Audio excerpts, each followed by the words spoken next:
कुछ ईरानी ज़ाहिर, कहते हम करबला गए तो 40 के दिन थे, हर बंदा कह रहा था आप हमारे घर आए, हमारे घर आए। कहते हमें जल्दी करबला पहुंचना था, हम नहीं रुके। एक छोटा सा गांव था बीच में, एक बूढ़ा 75 साल का, उसने आकर हमारे कदम पकड़ लिए। इतनी शिद्दत से रो रहा था, लग ये रहा था अगर इसकी दावत को कबूल न किया कहीं इसे यहीं पे सख्त तारी ना हो जाए। ज्यादा नहीं, बस आओ मेरे सुफरे पे खाना खाओ, अगर तू मेरे सुफरे पे खाना खाएगा मैं ऐसे महसूस करूंगा कि गोया हुसैन मेरे घर में मेहमान बन के आए। खुलूस। हमने कहा बूढ़ा है, हमने कहा ठीक है खाना खाएंगे पर जल्दी निकल जाएंगे। ठीक है 1-2 घंटा आराम करो, अपनी जोराबे दो, मेले कपड़े दो, वो भी धुलने के लिए देता हूँ, थोड़े फ्रेश हो जाओगे, 2 लुक़मे खाने खाओ, मुझ गरीब का दिल खुश हो जाएगा। कहते हैं उसके घर हम चले गए, उसने कहा ठीक है मैं 1 घंटे में खाना तैयार करता हूँ। हम थोड़ा कमर सीधी करके बैठ गए। उस बूढ़े के घर की दीवार के ऊपर एक पेंटिंग लगी थी, पेंटिंग थोड़ी अजीब थी जिसने हमें अपनी तरफ खींचा। हमने क्या देखा, उस पेंटिंग पे एक ताबूत है, मैयत है अंदर, उस ताबूत के साथ में कब्र है खुदी हुई। हमने कहा ये कैसी पेंटिंग है, लोगों के घरों में जाओ, यहाँ करबला की जरिए ये चीजें हैं, लेकिन ये कैसी पेंटिंग है जिसमें ताबूत है, ताबूत के अंदर मैयत और सामने खुदी हुई कब्र है। बूढ़ा आया, हमने कहा बूढ़े बताओ ये पेंटिंग का माजरा क्या है। उसने कहा पहले खाना खा लो, कहीं ऐसा ना मैं बताऊं तुम रोने लगो, मौला के ज़ाहिर हो, सुकून से खाना खाओ। इसरार किया कर नहीं खाना खाओ। खाना खा लिया हमने कहा बता, कहा ये जो ताबूत देख रहे हो ये मेरा ताबूत है, ये जो कब्र देख रहे हो ये मेरी कब्र है। एक दिन मैं मर चुका था, मेरा जनाजा ताबूत में था, इसी तरह मेरी कब्र खुदी हुई थी। आज जो मैं तुम्हारे सामने जिंदा हूं ना, ये हुसैन की दुआ का नतीजा है। ऐसे कई मौजूज़े हो चुके हैं। कहा जरा समझा तो कहना क्या चाहता है। कहा मेरे पूरे गांव वाले से पूछो कि ये बूढ़ा जिसके घर हमने खाना खाया है इसका माजी कैसा था, तो सारे गांव वाले गवाही देंगे हमारे गांव में इससे बड़ा कोई फासिक नहीं था। तो मुझे नहीं याद कोई ऐसा गुनाह था जो मैंने नहीं किया। 40 का सिलसिला शुरू हुआ, मैंने देखा जोक दर जोक कुछ लोग हैं जो करबला हुसैन की ज़ियारत के लिए जा रहे हैं। मैंने कहा जाता हूँ इन ज़ायरों को लूटता हूँ, किसी का मोबाइल लूटूंगा, किसी के पैसे लूटूंगा, थके हुए टूटे हुए सो जाएंगे, लूट लूंगा। कहता निकला अपने इरादा लेकर, चाय की सबीलें, खाने की सबीलें, मौकब पे मौकब लगा हुआ। दिल किया कि चाय पीऊँ, एक मौकब पे गया, मैंने कहवा उठाया, पीना चाहा, उस जवान ने मुझे पहचान लिया कि मैं चोर हूँ। उसने कहा कहवा नीचे रख, ये सबील हुसैन के ज़ायरों के लिए है, चोरों के लिए नहीं है, दूर हो जा हमारी सबील से। बुरा लगा, मैंने कहा कोई बात नहीं, आगे दूसरी सबील से पी लूंगा। आगे बढ़ने लगा, एक बूढ़े ने देखा जो सबील के अंदर था, कहा इधर आ। मैंने कहा क्यों आऊँ, चाय तो तुम पिलाने नहीं देते। कहा शर्म नहीं आती, सारे गांव वाले मदद कर रहे हैं, हुसैन की ज़ायरों की खिदमत कर रहे हैं, तू खिदमत नहीं करेगा। मैंने कहा ऐसे क्या मदद करूँ। कहा देख चाय बना रहे हैं, चीनी खत्म हो गई, 2 किलो चीनी लेकर आ। मैंने कहा ठीक है। बगैर गरज के ना आप न्याज करते हो, जहन में कोई सोच है ना, मौला हुसैन मदद करेंगे, कब्र में क़यामत में सैयदा को अजर देंगी मेरे आंसुओं के बदले।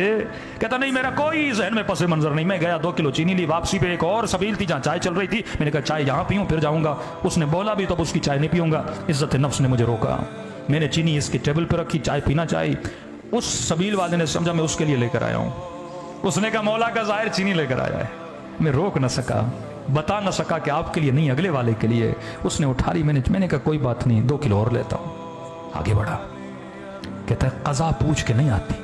कहता है सीने में तकलीफ हुई, जमीन पे गिर पड़ा, अचानक देखा रूह निकल चुकी है, बदन जमीन पे पड़ा हुआ है। लोग दौड़े दौड़ा चेक किया कि बंदा मर चुका। का इतना फासिक था, मेरे जनाजे को कांधा देने के लिए मेरे रिश्तेदार तैयार नहीं थे। 4 मजदूर ढूंढे, उन्होंने कांधा दिया।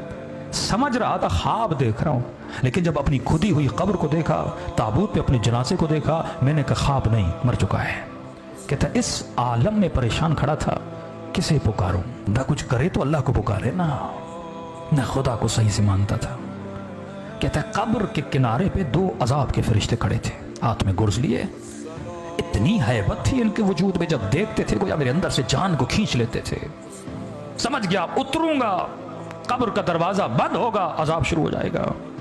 कहते मेरा वजूद कांप रहा था, किसे पुकारूं, कौन आएगा मदद के लिए। इतने में मेरे पीछे से एक मीठी सी आवाज आई, और आवाज ने मलाइकों को मुखातब किया, ऐ मलाइकतुल्लाह, मेरे दोस्त को डरा क्यों रहे हो। मैंने कहा कौन है इस आलम में मुझे अपना दोस्त कह रहा है।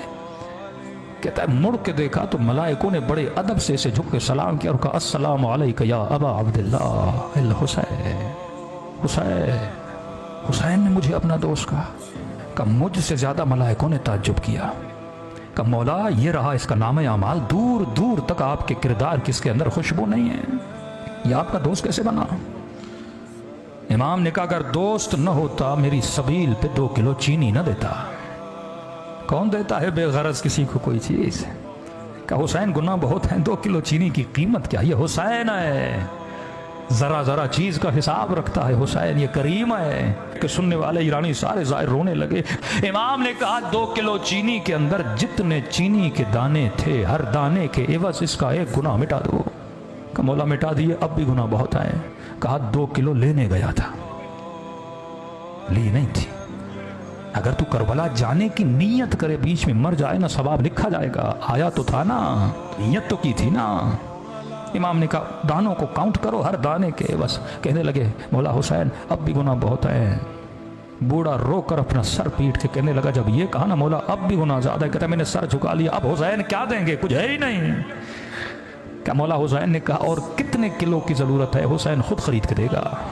ایک شفقت بھری نگاہ سے مجھے دیکھا، کہا واپس چلا جا اور بن کے واپس آنا۔